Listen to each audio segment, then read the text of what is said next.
माढा लोकसभा मतदारसंघातून सातत्यानं विविध राजकीय घडामोडी घडताना दिसत आहेत। एकीकडे भाजपचे उमेदवार रणजितसिंह नाईक निंबाळकर यांनी प्रचारामध्ये जोर धरला असला तरी दुसरीकडे मात्र महाविकास आघाडीकडून उमेदवार जो आहे तो अद्यापही समोर आलेला नाही। त्यामुळे माढा मतदारसंघात महाविकास आघाडीचा उमेदवार कोण असणार याची प्रतीक्षा जी आहे ती मतदारसंघातील जनतेला जरी असली तरी दुसरीकडे माढ्याच्या दौऱ्यावर आलेल्या रणजितसिंह नाईक निंबाळकर यांनी थेट शरद पवार यांच्यासह त्यांच्या पक्षातील पदाधिकाऱ्यांवर देखील टीका केली आणि या मतदारसंघामधून तुतारी नव्हे तर कमळच पुन्हा एकदा फुलणार असा वक्तव्य केले। या संदर्भात बोलण्यासाठी रणजितसिंह नाईक निंबाळकर आपल्या समोर आहेत। आता काय सांगाल, ज्या पद्धतीने एकीकडे तुतारीचा निनाद बोलला जातोय मात्र तुम्ही तुतारी माढा मतदारसंघात मोडणार असं म्हणताय? हे तुतारी माढा मतदारसंघातली जनतेने 2009 ते 14 मध्येच मोडून टाकली, कारण त्यांचा जनतेचा विश्वासघात महाराष्ट्राचे सो कॉल मायबाप त्यांनी केला होता। काय तुम्ही अजूनही पालकत्वाची वाट पाहताय? 95,000पेक्षा अधिकच्या कुटुंबाचे आयुष्य आनंदाने भरले आहे। आजच कॉल करा आणि मिळवा फर्टिलिटी ट्रीटमेंटवर सूट आणि सर्वांना द्या आनंदाची बातमी। एकही प्रश्न, साधा पाण्याचा बंधाराही त्यांना करता आला नाही, तर पाण्याचे प्रश्न मिटवतो असे मावळत्या सूर्याची शपथ घेऊन त्यांनी सांगितलं होतं। एक रस्ता करता आला नाही, छोटे प्रश्न सोडवता आले नाही, आणि म्हणून माढ्याची जनता हे तुतारी 100% मोडणार आहे। ह्याच्यामध्ये कुठलं याच्यासाठीच उमेदवारची चलबिचल चालली। जर कदाचित उमेदवार त्यांच्याकडे मिळत नसेल म्हणून आयात करायची तयारी चालली, आणि मतदारसंघातनं उमेदवार नाही मिळाला तर बाहेरून कुठनं तरी उमेदवार आणून टाकावं लागेल की काय, अशी शंका या सर्वसामान्य लोकांच्यामध्ये आहे। ज्या पद्धतीने एकीकडे माढेकरांना माढ्याचं बारामती करू असं स्वप्न देखील 2009च्या निवडणुकीमध्ये आल्यानंतर 2019मध्ये माढा आणि शरद पवारांना पाडा असा देखील सूर समोर आला होता। कुठेतरी थेट तुमचा शरद पवारांना निशाणा या निमित्तानं समोर येतोय। आता मी माढ्यामध्ये 2019 साली जेव्हा मी पाय ठेवला होता तेव्हा माढेश्वरीचं दर्शन घेताना मला एक बारामती तर काही कुठं जाणवली नाही। साधे खड्डेसुद्धा या माढा नगरीतले बुजले नव्हते, आणि ते खड्डे कुठंतरी या मतदारसंघातील लोकांच्या मनामध्ये घर करून चाललेले आहेत की 2009 ते 2014 हे शरद पवार साहेबांकडून जी फसवणूक माढ्याच्या जनतेची झाली ती फसवणूक लोक विसरलेले नाहीत। आजही जखमा ताज्या आहेत। जेव्हा मतदारसंघामध्ये तुतारी येईल तेव्हा तुतारी मोडल्याशिवाय माढ्याची जनता राहणार नाही। ज्या पद्धतीने एकीकडे माढ्याच्या जनतेची अजूनही आपल्याकडून अपेक्षा आहे की या ठिकाणी जी आहे ती MIDCची उभारणी गरजेचं आहे। पाण्याचा देखील प्रश्न जो आहे तो या मतदारसंघातला राजभाऊ चौरे यांनी या सभेमध्ये मांडला। कसं पाहताय उर्वरित स्वप्नांकडे तुम्ही?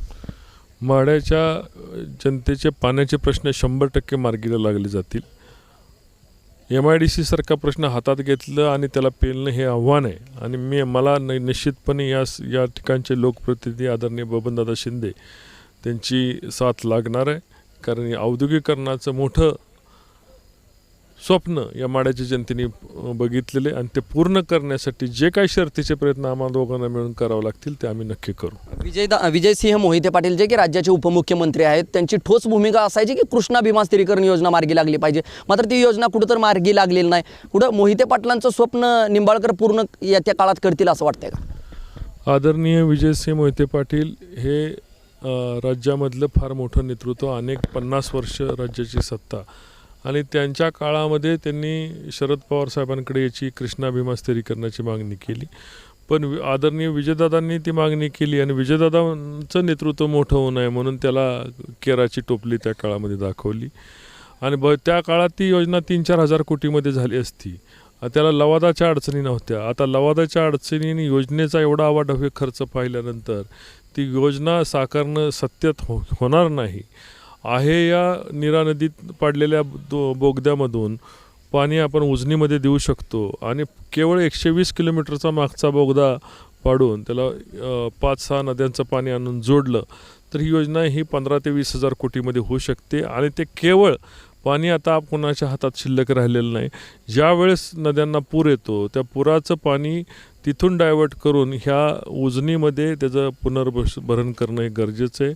म्हणजे थोडक्यात काय, कृष्णामाईला आपल्याला कोल्हापूर आणि साताऱ्यातून आणून आपल्याला सोलापुरामध्ये आणावं लागणार आहे। ज्या पद्धतीने एकीकडे आजही ज्या पद्धतीने विजय शिवतारेंनी बारामतीचा मोठा तिढा सोडवण्यात सागर बंगला अग्रभागी ठरला, त्या पद्धतीने माढ्याचा तिढा सातत्यानं माध्यमांमध्ये देखील चर्चेला जातोय. विविध घटना समोर येताना पाहायला मिळत आहेत. रणजित सिंह मोहिते पाटील असतील, त्यांनी सागर बंगल्यावर देखील जाऊन आलेत. मात्र कुठंतर सागर बंगल्याची यापुढची कशी असणार आहे दिशा, मोहितेंचं बंड थंड होईल का त्या काळात? नाही, आता तिढा तर तुम्ही लक्षात घ्या, तिढा तर कुठंच नाही.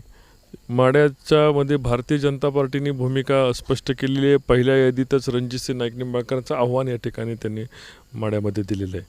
तिढा फक्त विरोधी पक्षालाच आहे. रोज नवीन उमेदवार बदलावा लागतोय आणि एकावर एक पाय ठेवून रोज उमेदवाराची नावं बदलली जातात. तिढा तिकडे आणि तो सुटेल किंवा असाच राहील याच्याबद्दल आमच्या मनात पण शंका आहेत. मोहितेंचं बंड काय, त्याविषयी काय पक्षश्रेष्ठींकडून समजूत काय, त्या पुढच्या हालचाली काय असतील? कारण 12 तारखेला जवळपास अर्ज भरण्याची मुदत सुरू होते, अवघा 10 दिवस राहिला आहे. मोहिते राज्यातले मोठे नेते आहेत आणि त्यांच्या संदर्भामधला निर्णय हे पक्षश्रेष्ठी त्यांच्याशी चर्चा करतील आणि आदरणीय विजयदादांशी चर्चा निश्चितपणे सकारात्मकरित्या होईल अशी मला खात्री आहे.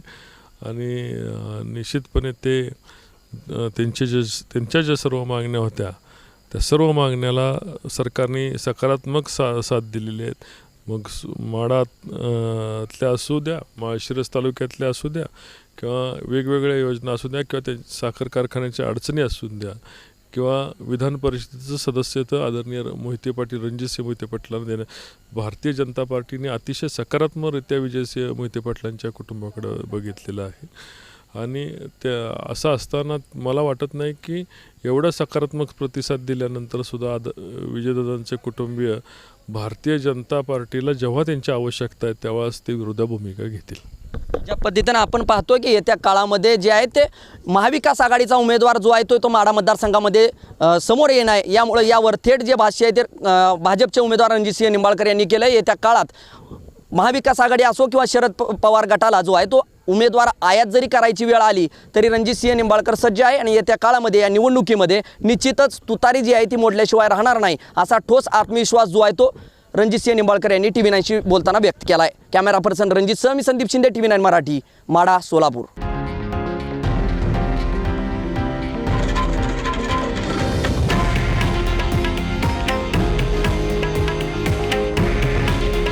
हे आहे देशातील नंबर 1 न्यूज नेटवर्क आणि आपण पाहत आहात TV9 मराठी. काळजी तुमची, हित महाराष्ट्राचं.